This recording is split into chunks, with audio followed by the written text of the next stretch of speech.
राजू नाम का एक किसान था जो एक छोटे से गांव में रहता था। उसके पास अपनी थोड़ी सी जमीन थी जिस पर वह खेती करता था। राजू का परिवार खेती पर ही निर्भर करता था और उसके पास खेती के अलावा आय का और कोई दूसरा साधन नहीं था। खेती में अच्छी पैदावार के लिए वह हर संभव प्रयास करता। फसल की सही जानकारी न होने के कारण से उसे घाटा उठाना पड़ता। राजू की जिंदगी बड़ी कठिनाइयों में गुजर रही थी। खेतों में वह दिन रात मेहनत करता लेकिन आर्थिक स्थिति में कोई खास सुधार नहीं आता। साल दर साल उसकी फसल खराब हो रही थी। कभी सूखा, कभी अधिक बारिश और कभी कीट पतंगों का हमला। हर साल कोई न कोई समस्या आ ही जाती। राजू के पास पैसा कमाने के अन्य साधन भी नहीं थे, पर उस पर कुछ कर्ज भी हो गया था क्योंकि उसने खेती के लिए बीज और खाद खरीदने के लिए गांव के साहूकार से कर्ज लिया था। साहूकार भी राजू पर जल्द ही कर्ज चुकाने का दबाव बना रहा था। कई बार फसल की खराबी से राजू को अपने परिवार का पेट भरना भी मुश्किल हो जाता था। गांव के अन्य लोग भी उसकी हालात देखकर चिंतित हो जाते थे, लेकिन उसके पास खेती छोड़ने के अलावा कोई और विकल्प नहीं था। उसके मन में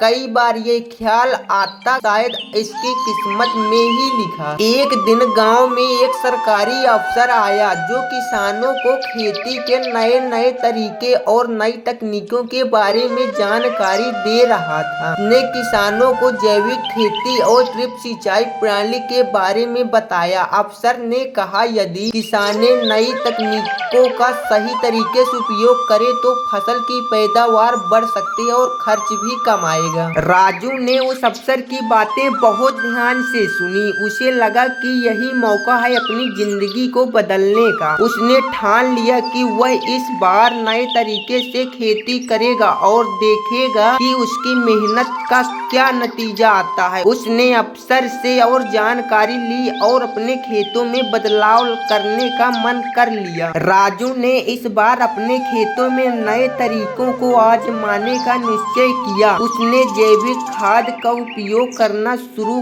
कर और ड्रिप सिंचाई प्रणाली का उपयोग भी किया। इस प्रणाली से पानी की बचत भी हुई और फसलों को नियमित मात्रा में पानी मिल सका। राजू ने अपने खेतों में उगाई जाने वाली फसलों को भी बदल दिया। उसने बाजार में मांग के अनुसार फसलें उगाना शुरू किया। उसने गांव के कुछ और किसानों के साथ मिलकर एक समूह बना लिया ताकि वे आपस में ज्ञान और समाधान बांट सके। अब राजू का खेत बदलने लगा था। पहले जहां फसल खराब हो जाती थी वहां अब हरियाली नजर आ रही थी। पौधे बढ़ रहे थे, फसलें अच्छी तरह से पक रही थी। राजू को अपने खेतों में मेहनत का फल मिलने लगा था। फसल कटाई का समय आया। इस बार राजू की फसल अच्छी हुई और उसने अच्छी कमाई की। गांव के लोगों ने भी उसकी सफलता देख और सराहा। राजू को लगा कि उसकी किस्मत ने आखिरकार उसका साथ दिया। उसकी पहली सफलता ने उसको आत्मविश्वास को और बढ़ा दिया। राजू ने इस बार अपनी कमाई से कर्ज चुकाया और कुछ पैसे भविष्य के लिए भी बचाए। उसने सोचा कि अब उसे अपनी खेती को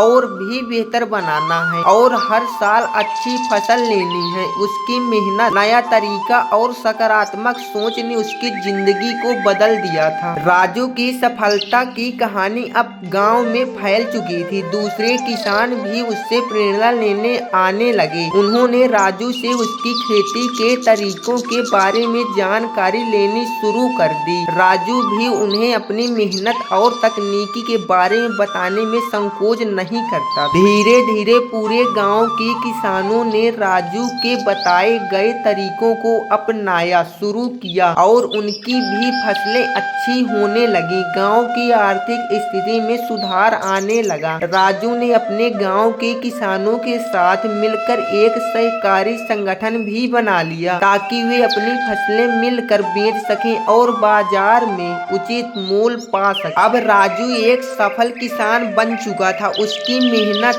नई सोच और तकनीकी ज्ञान ने उसे एक नई पहचान दी। वह अब गांव का एक प्रेरणा स्रोत बन गया था। राजू को अपनी इस सफलता से बहुत संतोष मिला और उसने ठान लिया कि वह अपनी सफलता की कहानी दूसरों को भी बताएगा, ताकि अन्य किसान भी अपनी किस्मत को अपने हाथों से संवार सकें। राजू की कहानी एक मिसाल बन गई थी कि कैसे एक साधारण किसान अपनी मेहनत और लगन से अपनी किस्मत बदल सकता है। उसकी कहानी हमें यह सीख देती है कि यदि हम अपने काम में विश्वास और सही तरीके से मेहनत करें तो कोई भी कठिनाई हमारे रास्ते में रुकावट नहीं बन सकती है। किसान राजू की इस प्रेरणादायक कहानी ने गांव के अन्य किसानों को भी एक नया दृष्टिकोण दिया। वह दिखाता है कि किस्मत को दोष देने के बजाय मेहनत और नई सोच के साथ प्रयास करने से हर परिस्थिति को बदला जा सकता है।